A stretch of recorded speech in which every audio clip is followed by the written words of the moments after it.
all that stuff. So wherever you're at in the ball, you're going to get what you would see if you're watching the ticker on whatever channel you're watching. And some of this, you listen to your fan base, you see what happens.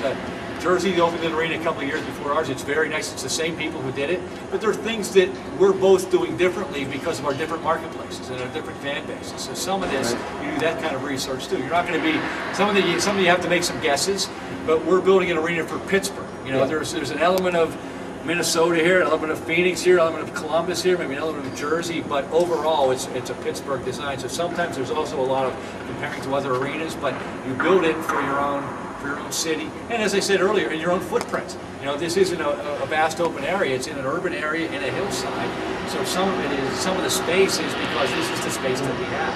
But we think it really works out. We're delighted. As I was saying to somebody earlier, as lay people, you can look at architectural drawings for 3 years and they look great.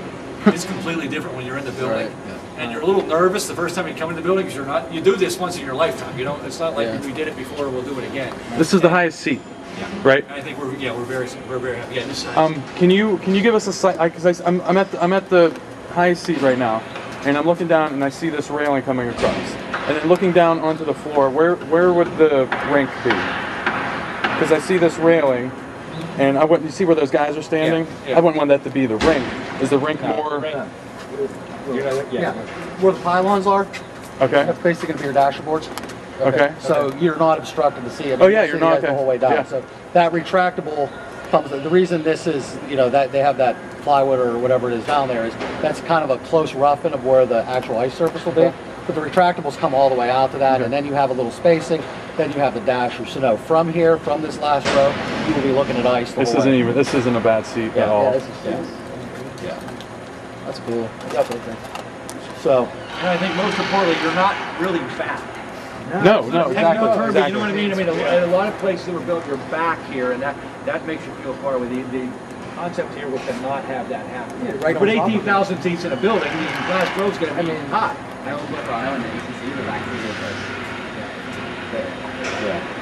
Yeah. What Tom was saying too about you build a building for your fan base. We have a very connected fan base, a very tech-savvy fan base, all the way across our demo. So it's not just the 20-year-olds; it's the 40-year-old. I mean, you guys have blogs. The people that look at the collection that we have here. It's all different ages. And one of the things we did is to connect everybody wherever you're at in the building. So it's Consol, all your suites and those premium areas always get stuff. We're going to get nice things.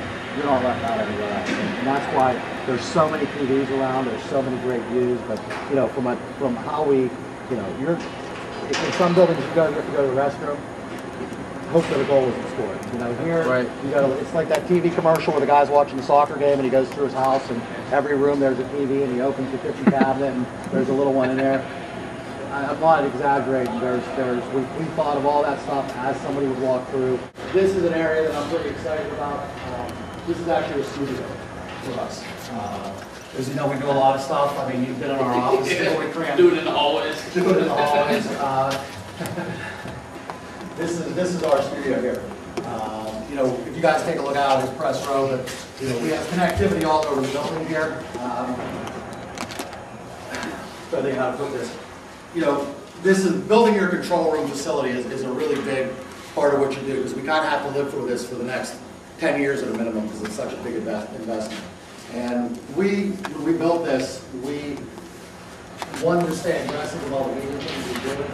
And since we've been kind of running into walls a lot the last couple of years, we kind of needed to do this. We didn't spend the most money of anybody. We thought functional. And our biggest,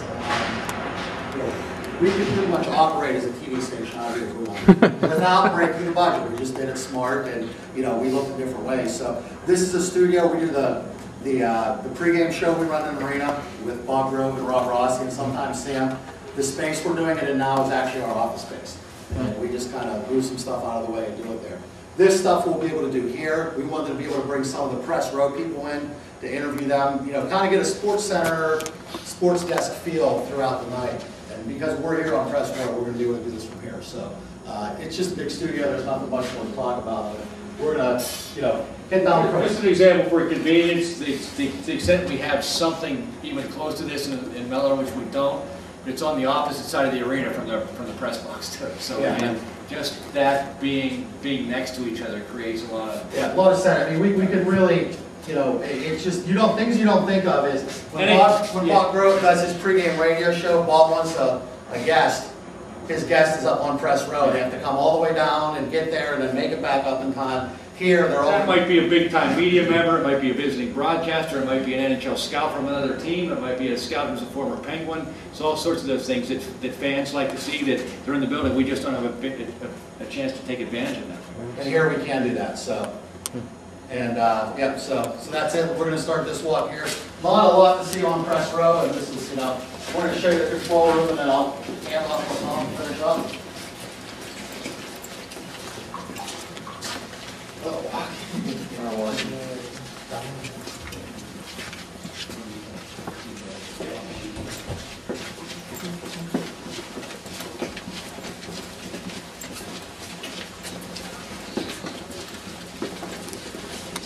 The PR office, very important function.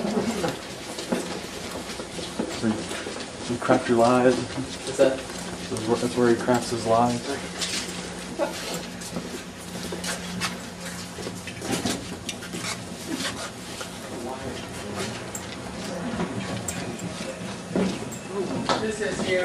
This is our video control room. Where we'll do all the scoreboard stuff. And really, we kind of made this the base of our operation. So, you know, it's much beyond just the scoreboard control room. We have a lot of distribution coming out of here, a lot of things coming in, a lot of things going out. But this is kind of what I said, that we can operate as a sort of if we wanted to be our own station. That's kind of how we designed it. Tell me, you were in our room last night. Basically, our room in Mellon is the equivalent of a galley kitchen with a slanted roof. As you know. So took a gamble and decided we're going to try these big TVs. We think it'll work, but you know, why not? You're pioneering that? But three of the teams have this, but these are the big ones. Okay, yeah. Well, they should be fine. It's not blocking your view. Right. So No, it won't block your view. Yeah, so and the idea is to watch replays. If somebody tipped that puck, was it really a penalty? The bigger view, we think. Did you ever feel that puck in them last night? Yeah. So don't touch the chains. Everybody's head nice and sweaty from inside. Oh man. How many people have worn these before us? You don't want to know. Right. But I'm not so sure that in 5 or 10 years, when people start parking that way, that this won't be the main entrance. Right. But I think this will be this is where people are used to coming in. Come in this way for the first